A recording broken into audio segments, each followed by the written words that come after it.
Bonjour, je m'appelle Brigitte Masson, je suis costumière habilleuse et j'habite Paris 20e.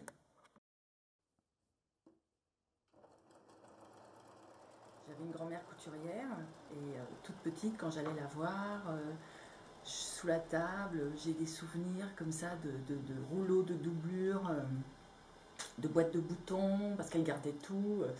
Et voilà, je me faisais mon petit magasin déjà, je jouais à la petite mercière. Donc déjà les chiffons, j'aimais ça. Et ce que j'avais très envie de faire quand j'étais adolescente, c'était, à l'époque on appelait ça modéliste, c'est-à-dire qu'on dessinait les modèles de robes, enfin de vêtements, mais c'était des écoles privées. Et je me suis retrouvée dans un collège technique pour apprendre la couture. Bon, ça me plaisait. Mais en tout cas, ce qui est sûr, c'est que ce qui ne me plaisait pas, c'était de me dire que j'allais faire des costumes de ville, donc des costumes contemporains. Ça, j'avais pas du tout envie. Et quand j'ai eu l'année où j'ai eu mon CAP, j'ai parlé de ça avec une de mes profs de tailleur, Madame Bournic, qui était une toute petite dame qui me mesurait 1,50 m. Elle m'a parlé de l'école de la rue Blanche. Et elle m'a dit, voilà, mais il faut passer le concours, et là vous ferez des beaux costumes. Alors j'étais très contente de ça, mais en même temps, je me disais, voilà, c'est ma seule chance, mais est-ce que je l'aurai? Et je l'ai eu. Et pendant ces 2 années, ça a vraiment été super, parce que j'ai travaillé dans des théâtres, j'ai travaillé à l'Opéra Garnier, à la Comédie Française, et effectivement, j'ai pu, même si je ne les réalisais pas tous, mais avoir en main les costumes que je voyais en rêve, quoi. C'est une sacrée chance de faire un métier qu'on aime. Et ça, c'est vrai, je l'aime, mon métier. Et c'est surtout d'avoir été habilleuse au théâtre, surtout au théâtre du Rond-Point, parce que j'y suis restée quand même presque plus de 13 ans. C'est d'avoir eu ce contact avec une génération aussi d'acteurs, forcément, enfin, je veux dire, inoubliable, quoi. Puis de les côtoyer, c'était vraiment très très bien, quoi. Quand on a été licencié, j'avais le choix de rester au théâtre, parce que j'étais la plus ancienne, et j'ai pas eu très envie. Parce qu'il y avait eu beaucoup d'amis comédiens qui étaient décédés, parce qu'il y avait, c'était les années 84-85, il y avait beaucoup de... Ça a été un peu l'hécatombe au niveau du sida, et j'ai vraiment pas eu envie de rester. Vraiment beaucoup à cause de ça. Donc voilà, je suis partie. Et là, dans l'année qui a suivi mon licenciement, pour la première fois, j'ai travaillé pour le cinéma. Alors cette année, au mois d'avril, j'ai commencé à travailler sur les vacances du Petit Nicolas. J'avais travaillé sur le précédent Petit Nicolas, et voilà, on s'est retrouvé la même équipe, créateur de costumes Pierre-Jean Larocque, et moi à l'atelier rue Jean Mermoz pour fabriquer les tenues. Alors j'ai commencé à fabriquer des petites robes pour des petites filles. Voilà, des petites robes très mignonnes, années 60, enfin 55, 60. Voilà, donc là il y a un travail important de recherche de tissu, mais il y a quelqu'un qui s'en occupe. Donc moi en fait on me donne le tissu, le petit modèle comme ça dessiné, et on fait la recherche et les patronages, voilà, d'après les mesures des petites comédiennes. Voilà, donc il y avait ces petites robes là, très très sympas à faire, des petits Vichy, des rayures. Voilà, c'est une époque où on jouait beaucoup sur les détails, les contrastes, utiliser les rayures dans différents sens. Et là, je ne sais pas si vous connaissez le film Sabrina avec Audrey Hepburn, on a fait la robe de Sabrina aussi en petit, pour la petite, parce qu'à un moment le petit Nicolas il a des visions, comme ça il voit sa petite fiancée dans les tenues des vedettes. Et là, il la voit en costume de mariée, mais à la Grace Kelly. Alors les garçons c'était beaucoup de la maille, tout ça, moi je m'en suis pas trop occupée. J'ai fait un petit short bleu marine. Là ce qui est très important c'est en fait de retrouver les matériaux qui correspondent à l'époque. Voilà. Après, dans le scénario, à la fin du film, ils sont dans un hôtel au bord de la mer. Et dans cet hôtel, ils organisent un bal costumé. Alors on a eu des personnages comme là, Bécassine à faire. Qu'est-ce qu'on a eu d'autre? On a fait une robe de marquise pour Valérie Lemercier. Voilà, comme ça. Alors, j'ai surtout réalisé les tenues pour Valérie Lemercier. Donc, moi, je faisais le montage et les finitions et tout ça. Et il y avait une autre costumière, Nathalie, qui coupait les modèles. Alors, on lui a réalisé ce petit tailleur avec le petit twin set dans cette matière, là, en maille.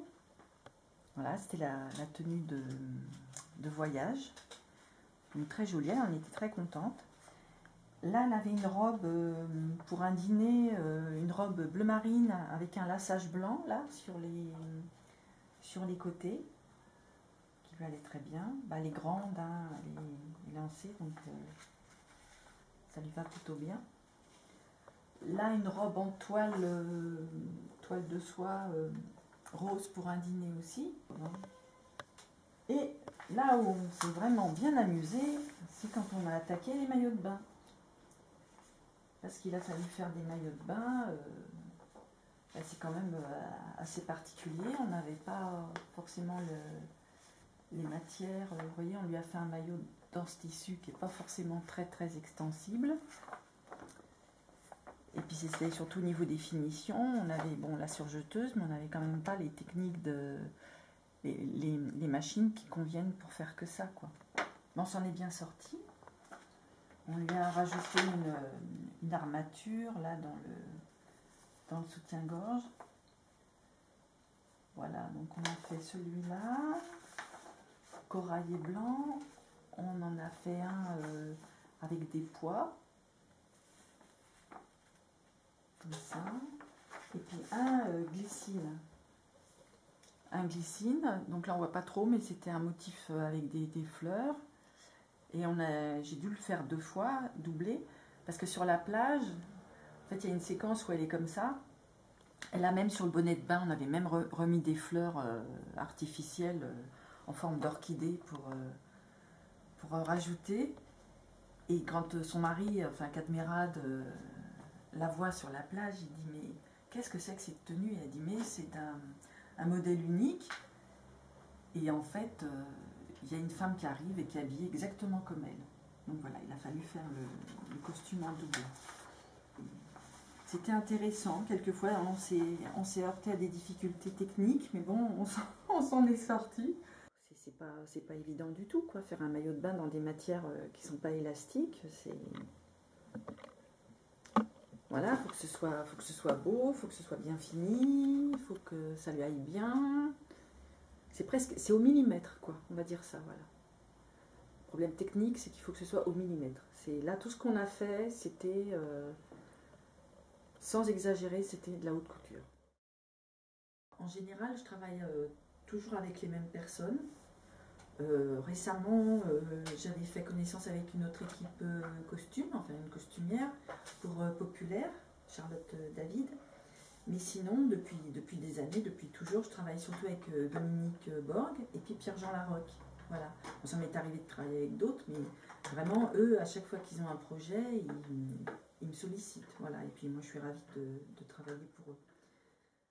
La différence entre le théâtre et le cinéma, c'est qu'au théâtre, quand j'ai commencé à travailler sur des projets, le décorateur, souvent c'était la même personne qui faisait décor et costume.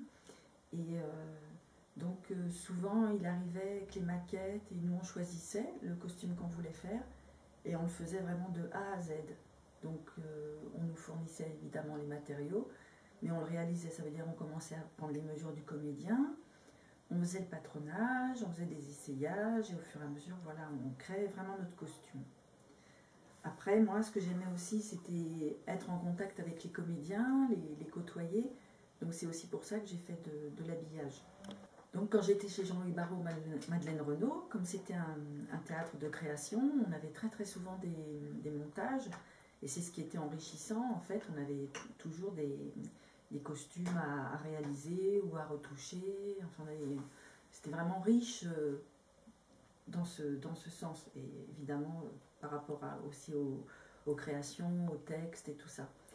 Mais après, au cinéma, ce qui m'a étonnée, enfin, étonnée et un peu déçue sur le premier film sur lequel j'ai travaillé, c'est qu'en fait, on passait un temps fou à faire les essayages, à préparer les acteurs, enfin, les figurants. Mais vraiment, on faisait ça très méticuleusement, on n'oubliait aucun détail. Et la déception quand j'ai vu le premier film sur lequel j'ai travaillé, j'ai dit, mais on voit rien, on les voit pas, on voit rien. Et les personnages qu'on avait pour le coup créés et qu'on ne voyait pas. Alors c'était un peu frustrant, et puis on m'a très vite fait comprendre que c'était toujours comme ça, qu'on ne pouvait pas toujours non plus mettre tout le monde au premier rang et faire des gros plans. Ça, c'est vrai qu'après, j'ai vite compris que ça dépendait de beaucoup de choses. Enfin voilà, mais bon, c'est comme ça.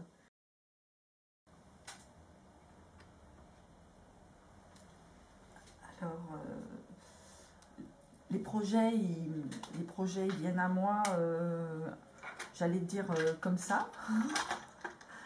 Je fais rien de particulier, on m'appelle et voilà, comme je te disais, c'est souvent les mêmes personnes qui me rappellent, donc c'est plutôt bien. Et puis si c'est quelqu'un que je connais pas, ben voilà, de toute façon je suis assez ouverte aux propositions, hein. Il faut de toute façon. Ce que j'aime bien quand je sais que je vais être sur un projet, c'est d'aller voir une expo ou de regarder de la documentation. J'ai pas mal de bouquins, donc j'aime bien quand même regarder un peu. Et puis de toute façon, au niveau des coupes et des formes et tout ça, c'est toujours bien de voir où on va, hein. Il faut vraiment bien s'imprégner de tout ça. Ce qui a un peu changé par rapport à une certaine, je dirais, il y a une dizaine d'années, c'est qu'on a quand même beaucoup moins de temps maintenant de prépa. Donc avant, on avait vraiment le temps, on pouvait se dire, tiens, oui, on va aller voir une expo. Là, c'est toujours un peu précipité. Mais bon, on trouve toujours le temps quand même de se documenter, hein, il faut. On commence à travailler la matière à partir du moment où on a fait un premier essayage, souvent en toile, mais quelquefois il y a des créateurs de costumes et des comédiens qui aiment bien voir, même au premier essayage, directement dans le tissu. Donc en fait ça va très très vite, une fois que le tissu est trouvé, qui convient au réalisateur, voilà. Au cinéma, on est lancé comme ça dans le vif du sujet, on va dire. Quelquefois sur des projets un peu plus contemporains, j'ai été amenée à faire du shopping, trouver des vêtements tout faits, voir quelquefois en plusieurs exemplaires parce qu'il y avait des histoires de cascadeurs.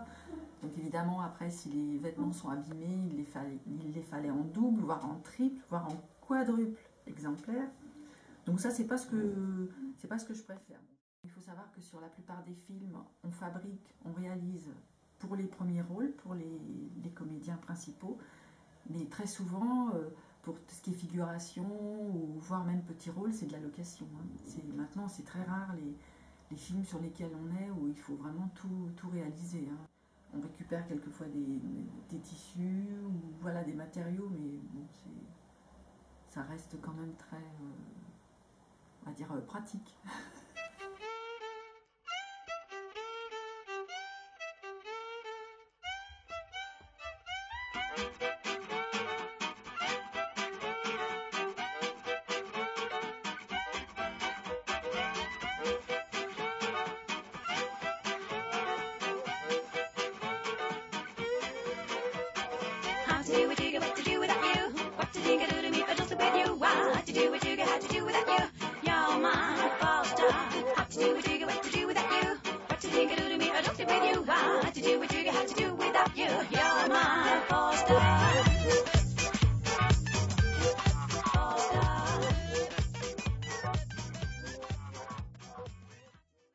C'est Le Pacte des loups, réalisé par Christophe Gans en 2000. Ouais, en 2000. Parce que là, ça rejoint un peu ce que je disais tout à l'heure, c'est que j'ai vraiment eu toutes les facettes de mon métier. J'ai fait les essayages avec les comédiens, j'ai réalisé les costumes, enfin une partie, hein, parce que quand c'est comme ça, on est quand même des grosses équipes, on est nombreuses. Et puis on est parti, je suis partie aussi sur le tournage, et là j'ai fait aussi les essayages pour les figurants, et puis les grosses journées de renfort. Et Dieu sait s'il y en avait sur ce film. Voilà, donc les nuits sont courtes, il y a beaucoup de travail, mais vraiment j'ai beaucoup aimé ce que j'ai fait sur ce film. Très enrichissant, tous les comédiens, les lieux là-bas, les gens là-bas dans le Gers, les endroits magnifiques où on a tourné, le château de Roquetaillade, le col de Couradaba, enfin, puis on a terminé à Paris, là, enfin, dans les environs, dans la forêt de Senlis. Tout ça, ça reste vraiment des moments, comme je vous dis, durs, mais super. Vraiment, beaucoup. J'ai beaucoup aimé. Ça s'est trouvé sur un autre film de Claude Lelouch, que je ne citerai pas, mais où j'ai eu à m'occuper de 5 comédiennes. Donc ça, c'était plutôt de l'habillage, parce que c'est un film contemporain. Donc voilà, on s'était fait prêter des tenues, des toilettes par des couturiers. Voilà, j'avais eu du travail de retouche, et après l'habillage, le tournage. Mais ce qui a été très dur pour moi à vivre, c'est cette concurrence entre les 5 comédiennes qui voulaient toutes évidemment la tenue que l'autre avait. Enfin, ça a été mais un cauchemar. Voilà, à gérer. Vraiment des caprices de toutes sortes, et voilà, de quoi s'arracher les cheveux. J'avais eu la chance aussi en 2005 de travailler sur le Marie-Antoinette de Sofia Coppola. Et là, je préparais les robes pour Kirsten Dunst. Et Milena m'avait demandé de coudre de la fourrure d'une certaine façon sur le bord d'un petit caraco, une petite veste, chose que j'ai fait. Et la façon de coudre cette fourrure faisait que ça formait un feston sur le bord du vêtement. Et je ne sais pas pourquoi, j'ai été très touchée de faire ce travail.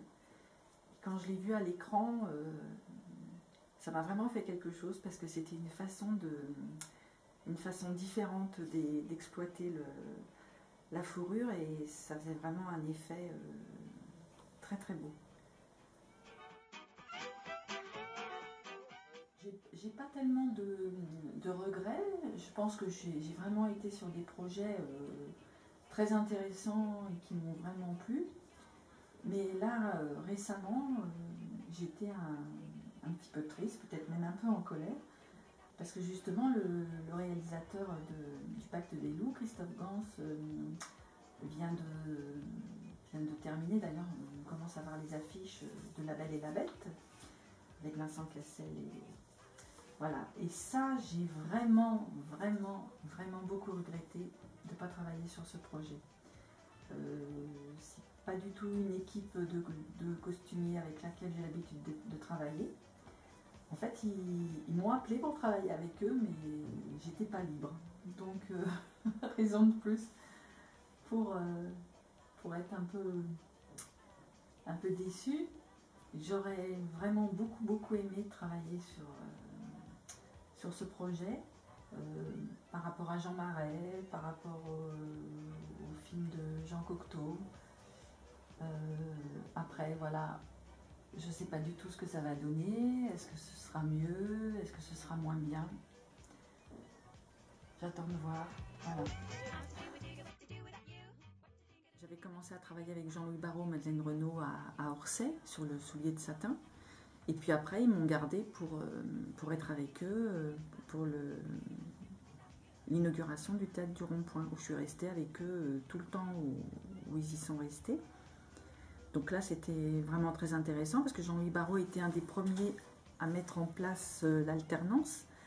Ça veut dire qu'au théâtre du Rond-Point, il y avait 3 salles, la grande salle, la petite salle et la maison internationale.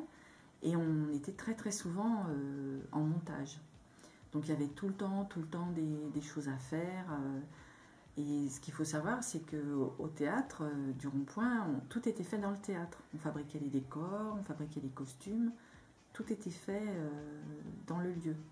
C'était vraiment un des rares endroits à Paris où ça fonctionnait comme ça. Donc c'était vraiment bien. Moi j'ai même été amenée à faire des masques, à travailler sur des accessoires et c'était vraiment enrichissant, ça me plaisait beaucoup. On assistait à toutes les répétitions, on savait exactement, il fallait qu'on soit là pour voir exactement comment le spectacle allait se dérouler, pour prévoir nos changements, parce qu'il y avait souvent forcément des changements en cours de pièce de théâtre.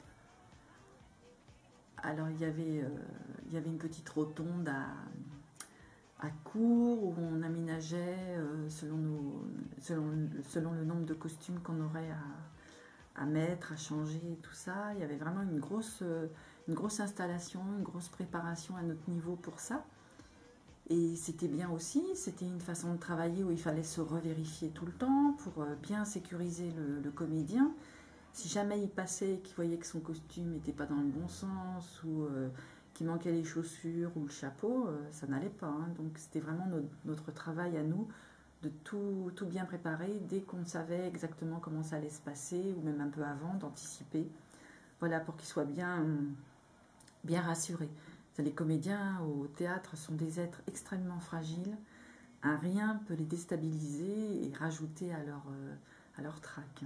Après, c'était une génération d'acteurs, de comédiens. Je ne sais pas si maintenant, ils sont comme ça aussi. Mais bon, en tout cas, moi, l'école que j'ai eue, c'est cette école-là. Et ben, ça fait de moi quelqu'un de précis, voilà, et ça n'en est que mieux, hein, de toute façon.